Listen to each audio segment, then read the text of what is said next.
So my ex-accountant gave me a book by a lady by the name of Gabrielle Bernstein, and it's called The Universe Has Your Back. Now, it's not the sort of book that I would generally be drawn to. Gabrielle Bernstein is New York based, been on Oprah, all of that sort of carry on, New York Times bestseller list. And I would guess, I haven't looked at the statistics, but I would guess that 70 to 80% of her readership are female. I have nothing to base that on other than gut feel, and frankly, it's not a book that I would have picked up off the shelf. I would have felt it's a little bit too girly. However, I'm about a third of the way through it, and I have to say it is a remarkable book, and it's easy to read. I think she's a student of that very complex text, or at least I found it was complex, called A Course in Miracles. So I get the feeling she's taken a lot of lessons out of that and has applied them. And, I do actually believe that. I do believe if you submit yourself to the universe isn't going to do anything to you that you don't need. Now, it might put difficult people in your path. It might create mental, physical, financial challenges, but I do believe they're there for a reason. I know it's an overused phrase in rap songs and texts, but whatever doesn't kill you certainly does make you stronger. And at the time you might think, yes, it's bloody annoying, I just want an easy life, but life is growth, and the longer you're on the planet, I think the more you realise that. And even when you have a fantastic day or a fantastic week, month, year, you know that something's going to crop up. And so I think if you live knowing that, it's not being negative, it's a fact of life that things happen, things change is constant.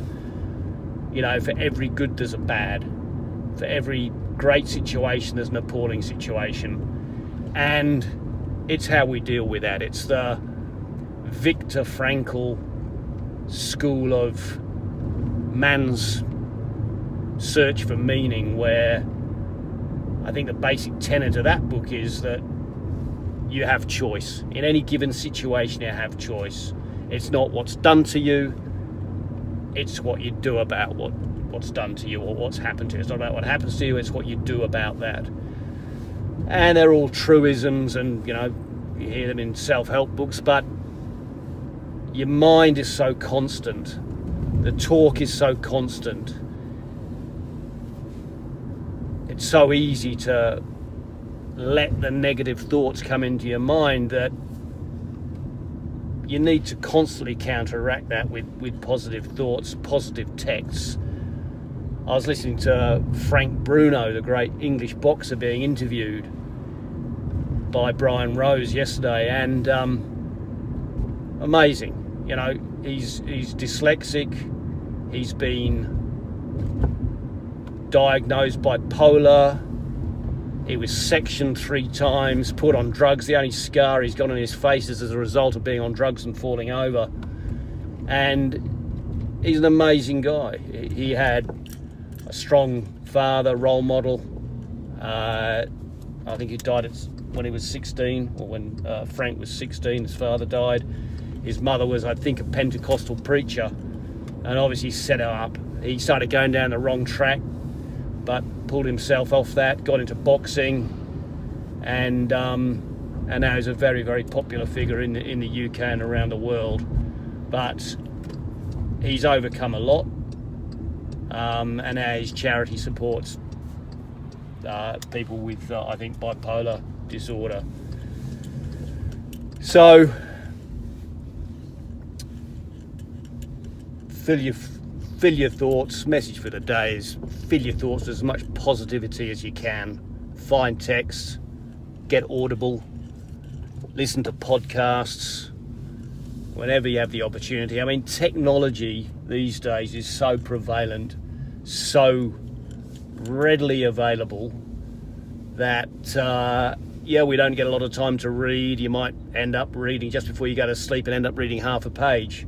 But if you travel on the train, if you travel in the car, while you're doing your shopping, you have every opportunity to plug yourself in and listen to positive texts, and they're free. Certainly podcasts are out there free. It's an amazing time to be alive, and make the most of it. Speak soon. Bye.